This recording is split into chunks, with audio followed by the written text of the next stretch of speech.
Hi, I'm Naomi Murphy, and this is the Locked Up Living podcast, where we talk with a wide range of people about harsh aspects of institutional life. We also explore some of the ways to overcome them and to grow and develop. I'm David Jones. So join us every Wednesday morning, 6 o'clock UK time, for a fresh podcast. So I think we're probably all a bit tired of hearing stories of corruption in the news, but today's guest is Andy Agathangelou, who's the founder of Transparency Taskforce, who's on a mission to promote ongoing reform of the financial sector to make sure it serves society better than it currently does. Really pleased to get you on, Andy. Thank you very Good much. to see you again. Thank you. Pleased to be here. Very pleased to be here. Hello Andy, very nice to meet you. Hi, David. So to begin, can you tell us what is Transparency Taskforce and what's its aims? It is a certified social enterprise. It's UK based. However, we have people who get our comms and are invited to participate in our activity, in fact, in 20 countries around the world, but roughly 2/3 of our audience, for the phrase, are UK based. Its aims are to help clean up the financial industry. And the aim of doing so goes back to my career experiences, having joined the financial sector in, I'll be quite precise, from August the 18th, 1986. I became a trainee financial advisor, and I became somebody who ended up dealing with people's savings, investments, and pensions, initially in the retail or individual market, then into the corporate market as well, with corporate pensions and employee benefit programs and that kind of thing. During my career, David, on several occasions, I witnessed malpractice by the organisations I was working for. Obviously, not all of them, a few of them. And on 3 occasions, I ended up leaving the company I was working for in a state of disgust, frankly, about the unwillingness to put right and try to do wrong. I wasn't familiar at the time with the phrase whistleblower, but at the time, I guess I was acting in that way. And that experience led me to be quite sceptical about the UK financial industry's propensity to behave professionally and ethically. I absolutely, definitely don't want to tar everybody with the same brush. I genuinely believe that the vast majority of people in the financial sector in the UK and elsewhere are good, honest, ethical people working hard to deliver good outcomes for clients. There's absolutely no doubt about it. But ain't everybody. And the question is, when things do go wrong and when people do blow the whistle, how effective that process and how well they treat it. So I hope that gives you a feel for why I became a passionate campaigner for change in the financial sector through the Transparency Taskforce, the vehicle I've created to do that very thing. Yeah, it does. And certainly as a beginning it does. And what you're describing really, of course, is a very big job, cleaning up the financial sector. Somewhat daunting as well, given that there's so much in the way of resources kind of loaded against you. So what was it so in a sense, we might all want to clean up the financial sector. What was it for yourself that provided the kind of personal stimulus? On the 6th of May 2015, I organised and led a meeting. It was at Senate House, London University. And what I managed to do was bring together some influential people in the financial sector, including people leading trade bodies and so on. Effectively, the meeting was about, are we happy with the status quo? Are we happy that there is empirical evidence suggesting that the financial sector is not possible? Can we be happy with that state of affairs when people should be able to trust the finance industry? Are we happy with the state of affairs that shows the financial sector is the most violating of all industries in the UK when it comes to amount of fines against it? And the underlying purpose of that meeting was really to test whether there were other people like me in and connected to the financial sector who felt similarly to me. The status quo wasn't good enough. They may have felt a little bit awkward or embarrassed or even ashamed about some of the things the financial sector does from time to time. When I said the financial sector, that's wrong. I should be talking about individuals or organisations who do things that go wrong. I'm talking about things like endowment, selling, the Equitable Life scandal, Barlow cows, etc., etc., etc. There's a very, very long list. And it is an absolute mistake to tar everybody with the same brush.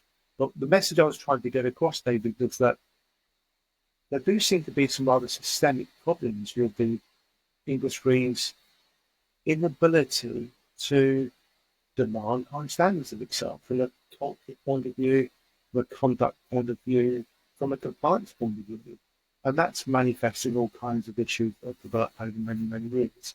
That meeting, 6th of May 2015, became the spark, if you like, that lit the fire that developed into the Transparency Taskforce. On the 7th of October that year, David, around what was called the first Transparency Symposium. And between the May and the October events, I've been thinking a lot about what the solution side of the equation might look like and what we do about this. And I fell in love with the work of Justice Louis Brandeis, who wrote a book in 1914 all about sunlight as the best disinfectant. And that taught me that, you know what? Yes, it is a daunting task. You made the point earlier yourself, David. It is a daunting task. It is David versus Goliath. Of course, it is. However, strategy is really powerful. And if we can somehow find a way to harness the power of transparency, to harness the power that disinfectant effect it has, we can drag what's happening in the shadows into the sunlight, so to speak, and that will cause behaviour change. And that's been a philosophy with Transparency Taskforce ever since. Thank you very much indeed, Andy. And it's good to have that iconic building of Senate House plonked in the middle of this discussion. So thanks very much for that. So what's your experience of people who do speak up? What do you think of their motives in the main? Yeah, okay. There's so many aspects of that question. I'll start off with the specific you pointed at, which is their motives, and I'll lead on to, with hopefully a bit of encouragement and guidance for yourself, David, and Naomi, a bit of commentary on other areas. I think without exception, every one of the dozens, if not hundreds of whistleblowers I've dealt with over the last 10 years or so since running Transparency Taskforce, they are all people, or virtually all of them are people who are decent human beings, who care, who've got a reasonable, but not necessarily particularly high bar in terms of ethical standards, but they know the difference between right. What unites them all is, I guess, two things: their ability to recognise the difference between right and wrong, but more importantly, the unwillingness to tolerate it. And it's that last bit that separates the wheat from the chaff, the men from the boys, the ladies from the women, so to speak. The unwillingness to tolerate it causes them to feel they need to do something. Whether they end up going into the right thing or not is clearly going to be part of our conversation, but they want to do something. So typically speaking, whistleblowers are good people who want to make the world a better place, who are unhappy witnessing what they know to be wrong and want to put it right. That's all they are. That's all they are. They're not glory-seeking people. They're not money-seeking people. They're not risk-seeking people. They'd rather the problem didn't exist in the first place, but they are motivated. Quite literally, they are motivated to take some action of some kind. And you see that across all industries, actually, don't you? That although there's this attempt to depict people who speak up as being sort of truculent troublemakers, difficult characters, and there's often a character assassination that follows. So as if the person who stood up has been guilty of some sort of wrongdoing. But whoever you speak to, there's often that strong sense of having a moral compass that they feel they need to adhere to, rather than be able to push it to one side and stay silent. I completely agree, Naomi. You know, one of the ironies of all this is sometimes, yes, organisations do think of whistleblowers as troublemakers, people causing the problem, drawing attention to an issue that isn't really there. You know what? About maybe 14 years ago, I ran a couple of events, and for those events, I needed to research particular issues to do with when people have lost their lives as a consequence of some kind of corporate manslaughter activity. I looked at things like you may remember these things, the Moorgate tube disaster, I looked at things like the ferry disaster and other things like that for the organisation I was doing some work for at the time. And researching those organisations led me to realise that in every one of those very, very sad cases, there are about half a dozen of them. Somebody at some point in time had raised a hand and blown the whistle, alerted the organisation to the risk of the problem that they could see might manifest in a tube train hitting a brick wall or a ferry tipping over, etc., etc. Ghastly, ghastly. So when you think about it, what should actually happen is organisations should love it when people come to them with problems that they've got, because they may not even be aware of them. And if they're aware of them, they can sort them out. Would the organisation responsible for the Zubuga ferry disaster wish they'd listened to the man who said, if we carry on spending too little time towing the boats around in the harbour, if the wind's coming from this direction, the tide's doing that, we might start taking on water if we haven't yet raised the gangplank, whatever the thing's called, where the cars get on. And if it starts taking on water, there's not going to be anything to stop it. They will, at a certain rate, we might end up tipping over. Would the people who ran Zeebrugge ferry have preferred they'd listened actively to that and took attention? Of course they would. They'd be insane not to. And that's what's so ironic. Whistleblowers are canaries in the coal mine. They are people who can avert disaster. They are literally people who can stop lives being lost. People being dragged through the court through corporate manslaughter suits.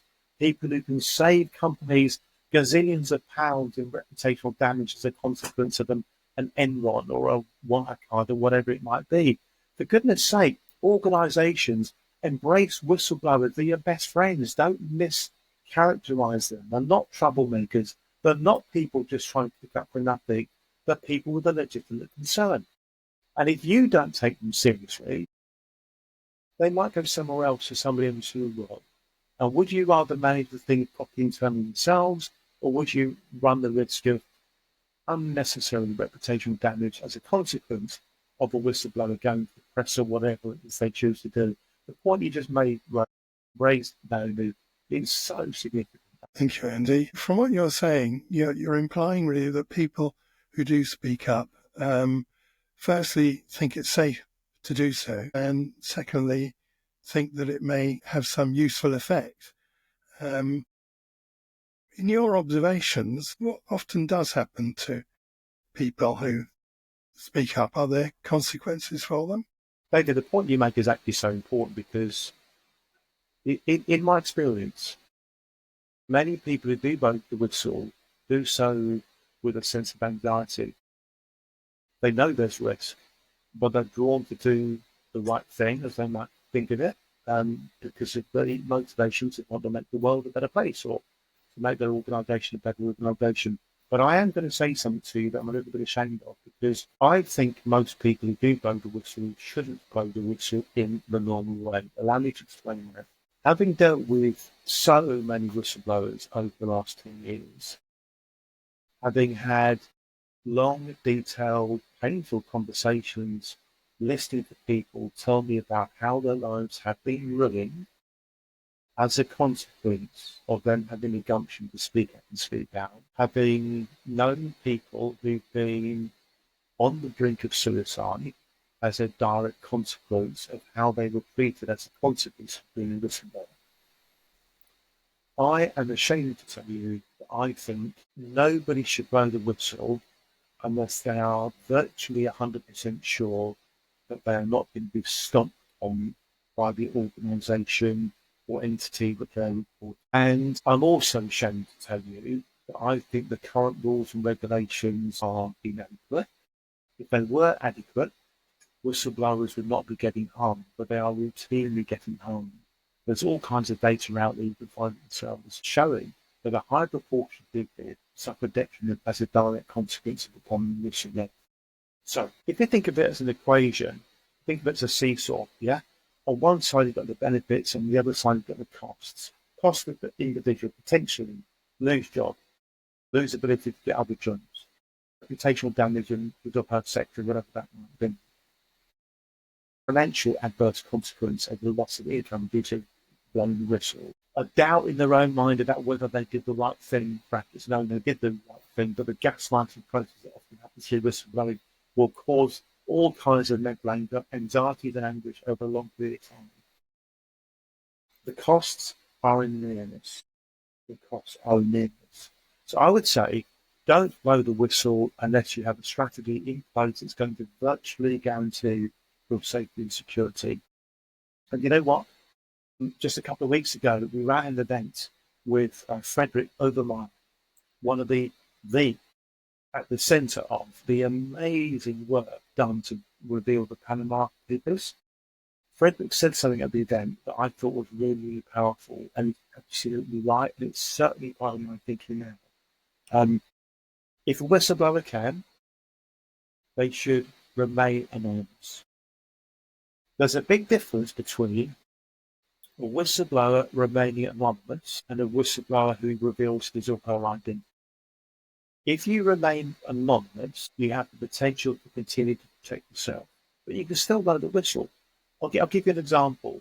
There's an organisation I know and rate very highly called Bank Confidential, run by, it's a charity, Steve Middleton and Mark Wright, great guys, know them well. So I'm declaring a kind of a passion for the work that they do. Bank Confidential was a charity set up specifically to enable people working in banks to blow the whistle confidentially through Bank Confidential. The whistle gets blown, but in a way whereby the checks and balances and protections are properly utilised. And there's absolutely no need for the person's own identity to be revealed. That takes them from being in a high-risk environment to a low-risk environment. It's wrong that you need organisations like Bank Confidential to protect the individual brand of issue. There are, of course, others, I'm sure. But that's the state of affairs. Because I know how much harm is routinely being caused to people who follow the rules as they are currently written, who are inadequately protected, sometimes through error. For example, I think the chairman of the FCA, actually Order, got himself into trouble recently, arguably a lot less trouble than he should have, but got himself into trouble recently through accidentally revealing the identity of the whistleblower internally, somebody who blew the whistle confidentially, and he, the chairman of the FCA, messed up, got it wrong. That person became known. What the consequences are of that individual, who knows what that might be. So it could be innocent error, as we assume that it was, or it could be something far more mysterious and mischievous than that. But the moment you become a whistleblower, you take on board risk. Why take the risk unnecessarily if you can create a relationship with a third party who does the dirty work for you, so to speak, whilst remaining protective of you? That's the way to do it. It's a really good point. And actually, I've got a conversation scheduled with someone from an organisation called Psst, which I think does a similar job, but in the tech industry, so that it allows multiple people to raise their concerns. And it's only when numerous people from the same organisation would be raising concerns that then action would be taken. But I was wondering, Andy, just thinking about finance and the power of finance, I'm wondering whether finance, like maybe the military and big tech perhaps, whether the stakes are so high in whistleblowing that there is a real sense of physical danger that comes with whistleblowing. I've had conversations with people who have been, I'm going to be very careful what I say. I've had conversations with one or more people who've had a lady or a gent who have been and arguably still are in fear of their lives as a consequence of what they've discovered and what they did as a consequence of what they've discovered. You are absolutely right. I don't want to be too dramatic about it. There's only a small percentage of cases that obviously you know and David also know it. Most people would know it. But there are situations where the stakes are so high, that it's perfectly conceivable that somebody will go to bed one night and never wake up again. Well, it's in the back of the head or whatever it might be. We are talking about issues sometimes that relate to major bribery, procurement, sometimes government involved, multi-million, even billions of pounds involved, involving jurisdictions without high standards of governance, ethics and conduct, where the taking of the life is actually not a particularly significant thing and would be, inverted commas, worth doing for the sake of a few £1,000s in some cases, let alone hundreds of thousands or millions or even billions. You're right to point out that list, absolutely. You'll be aware, as I'm sure you are, of people who have really, really, really exposed themselves to huge risks in cases and critical high-profile cases, some of which might be going to the courts right now, so we therefore shouldn't speak about them too openly. But it's a real risk. A real risk. Thanks, Andy. So just to sum up, really what you're saying is that you recommend that people, if they want to whistleblow, they think they need to whistleblow, they do it on a confidential basis and preferably use the agents that you mentioned.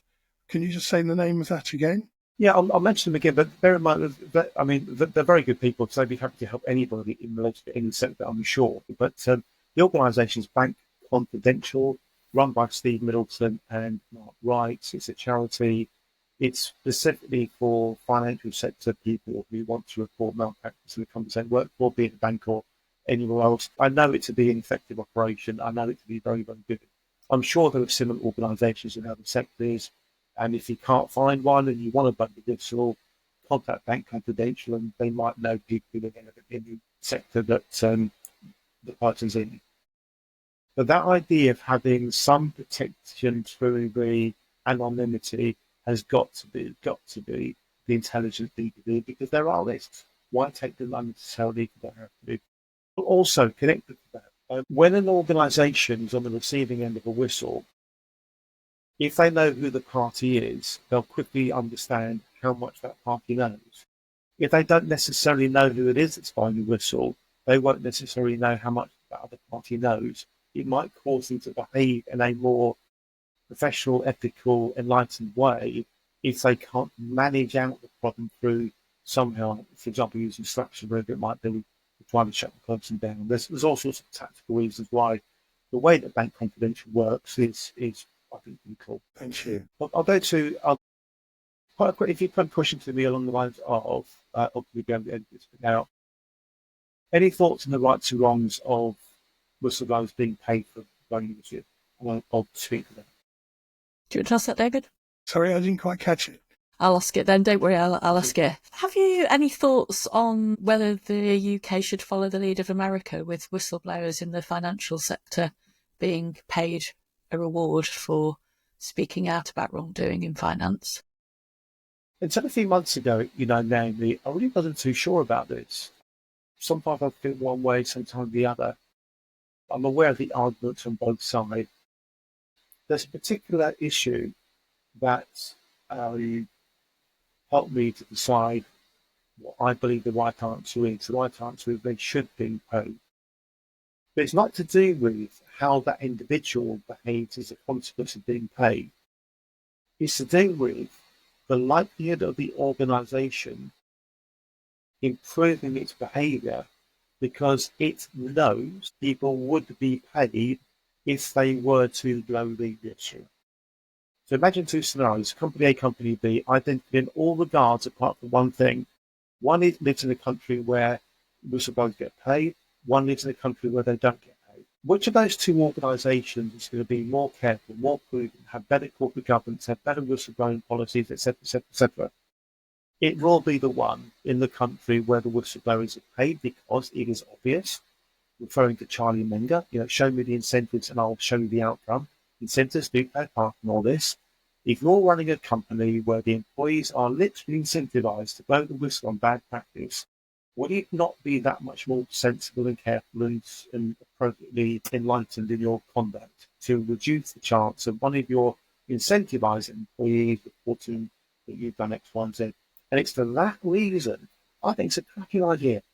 I think about malpractice in organisations there'd be a step change reduction in the amount of it going on just because the firm knows that the regime around whistleblowing is actively incentivising people. The other arguments, of course, are the person gets paid for the risks that they're taking, or they are taking the risks. They encourage others to do the same when they hear that somebody got paid 20 grand or whatever it might have been for the whistle, etc., etc., etc. If you fundamentally believe in the merits of whistleblowing, in the principle of it, I can't see any reason why you would be against the idea of a policy change that would encourage more of it to happen. Can't see any reason to. Yeah, we recently interviewed Ari Yampolsky, who's an American lawyer who specialises in whistleblowing cases like this, and certainly he was arguing for that. But I know there's some kind of backlash. I think people in other sectors are frightened that that will become the only kind of sector that people are concerned about cleaning up corruption in. But frankly, I think if we had one area which was functioning well, it would be a bit of a relief, the way that, you know, every area of society at the moment seems to be having aspects of their nefarious behaviour exposed. Yeah. But I guess, Andy, you know, that question, your answer to that question brings us to the point of regulation and, you know, why regulation isn't working. It does. And I'm concerned about that enough to be worried about it. If we take the Financial Conduct Authority as an example, I know it's only one of many regulators. Actually, I'll talk about two. I'll talk about the FCA in my industry. I'll also talk about the regulators in the water industry. There is lots of evidence suggesting that there is light touch, captured regulation in financial services in the UK, just as there is light touch, captured regulation of the water industry in the UK. Net result, stuff in our seas, rivers and streams and lakes that we shouldn't be having. Don't go there. And scandal after scandal in the financial services space.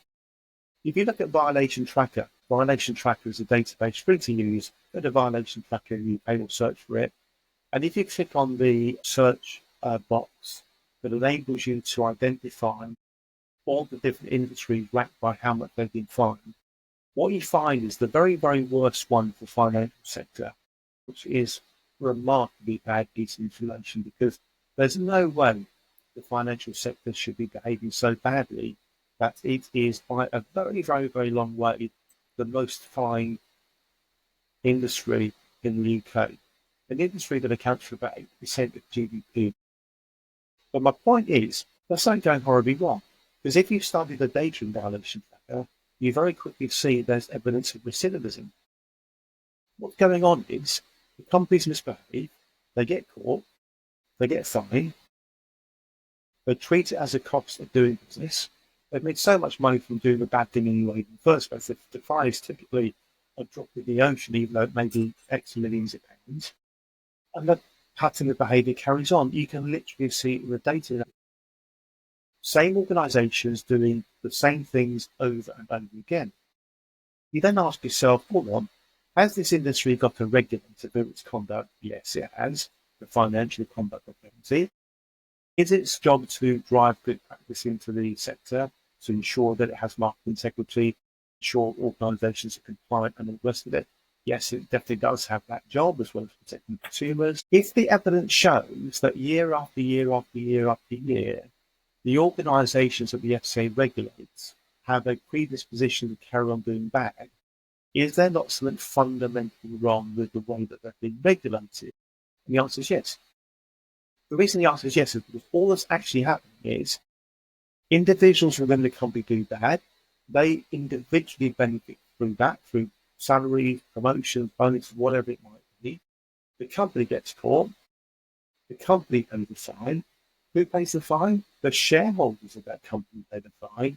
Us three, through our pension schemes and the other things that we invest in. Is the individual responsible in the firm dealt with properly? No. When Mark Carney, I believe I'm right in saying this, when Mark Carney was speaking about the global financial crisis, former governor of the Bank of England, he said something along the lines of, the single biggest learning from the global financial crisis was the lack of personal accountability. Lots went wrong, but who could they pin it on? There was a lack of individual accountability. We should have something like what became the senior manager certification regime. And I'm heartbroken. Bit of an exaggeration. I'm really sad, Naomi and David, that despite all the good work over many years to introduce a senior manager certification regime where individuals become accountable, exactly what Mark Conley wanted, exactly as the global financial crisis experience taught us we needed to have. There's now an attempt to go back to light touch regulation and, believe it or not, to unwind the senior manager certification regime.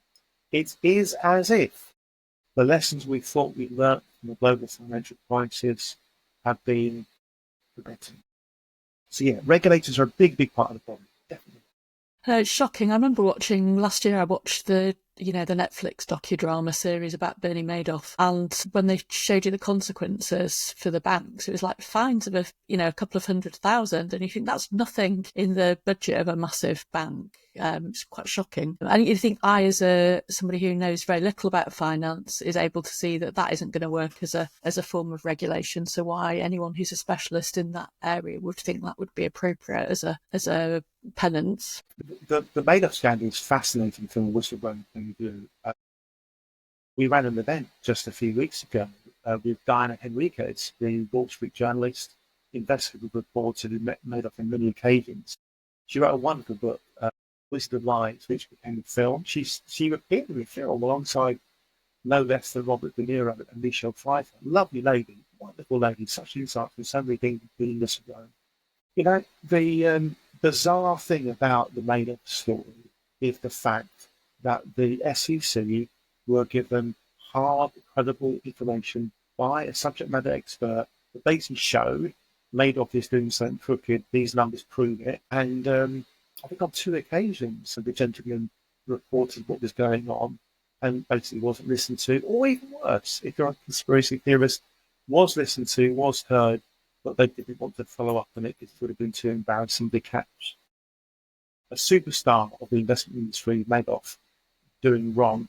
There are parallels in that particular narrative with, of course, ghastly issues around, for example, some BBC employees, I'm not going to mention them, some BBC employees of yesteryear doing unthinkable things, and nobody seemed to want to challenge them because they were too big, too important, too famous. Surely they can't possibly be the devil's unseen to them. So there's a real lesson there. Again, what does it say? Whistleblowers are pricelessly important to our society. Let's do all we can to support them, back them, encourage them, protect them, for sure. So Andy, how do we create institutions which are more honest and have integrity? What would you like to see happening? I mean, you've given some helpful advice about what whistleblowers could do, but what about the organisations themselves? To my mind, this all comes from one word, it's leadership. Without a doubt, I'm absolutely convinced that in most cases, the leadership team or the leaders, collective or individual running an organisation, these are the people who are that organisation's cultural architects. What they are, how they behave, how they think, will determine how that organisation operates time and time and time again. Fish watching head and all the rest of it. So what we need is ethical leaders in place. I ran an event in Boston once, and I met a gentleman there, Naomi, who was involved in the recruitment industry of high-powered people into the banking sector. Part of his recruitment process was to assess something I've never even heard of before, called the moral quotient. We all know about IQ, intelligence, EQ, emotional intelligence. EQ is moral quotient, moral intelligence. And it's basically a test of what it would take to get somebody to do the wrong thing. And some people score really badly on that. Doesn't take very much. And some people you just couldn't get them to do the wrong thing. And what this person's pitch to organizations was, you want a chairman, a chief exec, one exec directors who have very, very high NQ, very, very high moral quotients, because these are the ones that are going to stop your organization doing scandalous things that crash your share price, etc., etc., etc. So moral quotient is a scientifically viable way of testing for those kind of qualities. I'd also like to add that a few years ago, we Transparency Taskforce created the International League of Ethical Financial Services Leaders, where we identified individuals who had proven something They've proven that it's possible to be very entrepreneurial, very successful, make shed loads of money without straying away from principles. People who did not put profit before principles, and as a consequence, ended up with a tick in both boxes, seriously wealthy, but also really good people running really good organizations. Go to TILOEFSL.org, I think it is, the International League of Ethical Financial Services Leaders, and you'll see the kind of people I'm talking about. So it's about culture, it's about leadership, it's about living it, not just having a few words or a mantra, not having some meaningless mission statement. It's about the true integrity of the organization. And the acid test is, what is the propensity of this organization to make money unethically? And if it's zero, fantastic. If it could be persuaded to, not very good. If it's got a track record of doing it, maybe they should be closed down on this fund. Or maybe the individuals responsible should be reprimanded. Maybe you can pin jail on this year. Who knows? Well, it's really interesting to hear something hopeful there in terms of your International League of Ethical Financial Leaders, and that does give a bit of hope, because I think we interviewed Robert the Cake, who wrote Why You Won't Get Rich, and that's quite a depressing book, really, when it seems like you can only manage to be rich if you're prepared to be ruthless and lack ethics or a sense of ethics.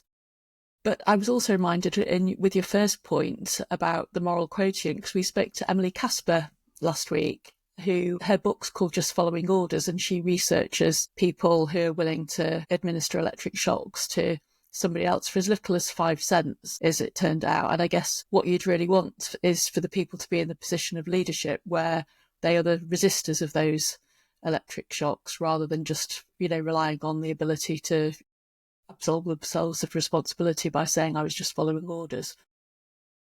It's actually quite worrying. And you said shocking, but that would be too opposite. It's quite worrying how people can be conditioned. But conditioning is literally a process, and without sounding too negative to conspiracy theorists, I've seen it with my own eyes. Organisations who will indoctrinate people to behave and think in a particular way, where, for example, maybe the target would be tantamount to robbing yourself of all of your integrity and personal wealth and value and self-esteem. You must hit your target. Don't care how you do it. That kind of mantra does exist in some organisations. We aren't just talking about the Gordon Gekko of this world back in the 80s. We're talking the here and now. It's really quite shocking. So corporate conditioning does happen. People do have varying propensities to misbehave depending upon what the incentives are. I've even seen a documentary, I can't remember the details, but it shocked me and my wife. It was a documentary, believe it or not, might be Darryl Brown or something like that. A documentary testing whether a group of people could be conditioned over time using all kinds of very, very clever, crafty psychological techniques, versus techniques, to be willing to push somebody over the edge of the building. Right? I mean, that is possible. The documentary proved it. I'm sure it's out there somewhere to be found. And what the underlying modus operandi of coaching somebody to encourage them to want to push somebody over push somebody off a high building is basically two things. One is somehow getting them to see the act as not bad. I know that sounds inconceivable, but there are certain things that could be done to make that person feel it's the right thing to do. Believe it or not, it's possible to do that. And of course, the other one is the power of suggestion. Many people are very responsive to the power of suggestion. Many people have very high degrees of social compliance. They'll do virtually anything if that's what they think other people are meant to be doing and are doing, or follow like sheep. Other people have very low levels of social compliance. These are people who will look around them and say, I'm not doing what everyone else is doing, that's wrong. So it's a fascinating topic from a kind of psychological point of view. And it explains what happened in the Second World War, doesn't it? I don't go into detail. We had a recent anniversary. I won't go into detail there either. But we all understand there have been major events historically which are built on the idea that people can be conditioned. A nation can be conditioned once. It can happen again.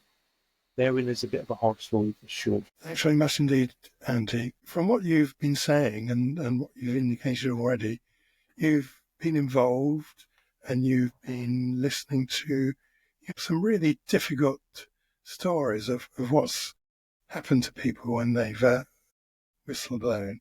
How do you look after yourself? How do you protect yourself? That's a really interesting question. I am happy to be pretty open about it. I burst into tears occasionally. There's one lady, I'm not going to mention her name. The first time we spoke, we was on Zoom, and it's almost funny. She told me what she told me. I burst into tears. I was literally crying on Zoom. She started crying. We were both crying. Neither of us was saying a beating word. We were literally both head in hand, sobbing like children as a consequence of what she was explaining to me. And it really, really hurt. We ended up kind of laughing it off and occasionally joking about it. A wonderful, wonderful woman who I have I'm going to mention her name, Lisa King. Lisa King's husband, Peter, died as a direct consequence, she would say, and I believe, as a direct consequence of misconduct by a bank. Put that on record, have it be out there. I'll defend the statement in court if I need to. Bring it on if you want to. Lisa King's husband died as a direct consequence of malpractice by a bank. And she fought and is fighting like a lioness to right the wrongs that were done. Lisa and I ended up in tears. Things like that have happened on. She got a standing ovation, by the way, in Parliament just a few months ago. No time to expand the detail, but a whole lot of people who were aware of what she's been doing were applauding her in Parliament for what she was continuing to do to right the wrong. I've had those kind of conversations on many, many occasions. To get round to answering your question, I've had a few conversations with a few people about this issue because I sometimes get really depressed and really down about it.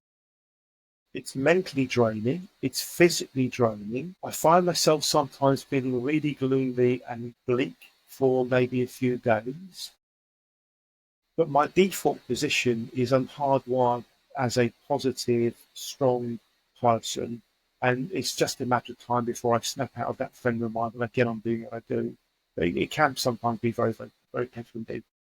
I think, Andy, you're talking about also being quite, authenticity, that actually you allow yourself to have the authentic reaction to hearing something that's very distressing rather than shoving it down or disconnecting from it. And actually, when people do allow themselves to experience their emotions, generally, I think people fare better because they're not having to put all that effort into suppression. I think you have a very valid point there, or several very valid points. I also think if I can introduce a slightly more complex narrative, and again, I don't go into detail, it will depress me, I believe it will depress you as well. The malpractice I saw in the early part of my career caused me a great deal of pain. It caused me to walk away from companies in disgust. It cost me a lot of money and a lot of career prospects, and left me with some psychic wounds. And those psychic wounds, what I mean by that is scars, mental tissue scarred, metaphorically speaking, of course, literally, which means that I have a sensitivity to being triggered into going back to very, very, very dark days when things happen that should never happen. And I think that's why I'm more emotional than I'd like to be. If I had a magic wand, I'd be less emotional than I am. I just can't stop it. And that's why the emotions sometimes come out. And that's why I find myself on Zooming people, sometimes even a crowd of people in tears, not because I'm not baby, not because I'm soft, because I feel it. I feel it. I feel it when people are being treated badly. I feel it when they're doing the right thing, trying to sort some stuff out. One of our volunteers hanged himself in Davis, rest in peace, and he lost the money as a direct consequence of a catastrophic regulatory failure by the Financial Conduct Authority called the London Capital and Finance Scandal. People can Google for the independent report about it, which shows it was a catastrophic regulatory failure by the FCA. By the way, there were whistleblowers involved in that weren't probably listened to, etc., etc., etc. But this lovely, lovely man who we knew as a volunteer in Transparency Taskforce took it on life. You'd have to be some weirdo to not be impacted by that kind of thing. You'd have to be a normal human being to respond to that situation in an emotional way, because it's a very, very, very, very, very, very sad thing. Well, you're confirming, really, Andy, the challenging nature of the work that you do. And I want to say something to you, because Naomi and I have spoken to many, many people over the past 4 years, academics, clinicians, barristers, solicitors, and we often get round to the point where we're talking about what we call supervision or consultation, which of course both Naomi and I have done in our own working lives as well.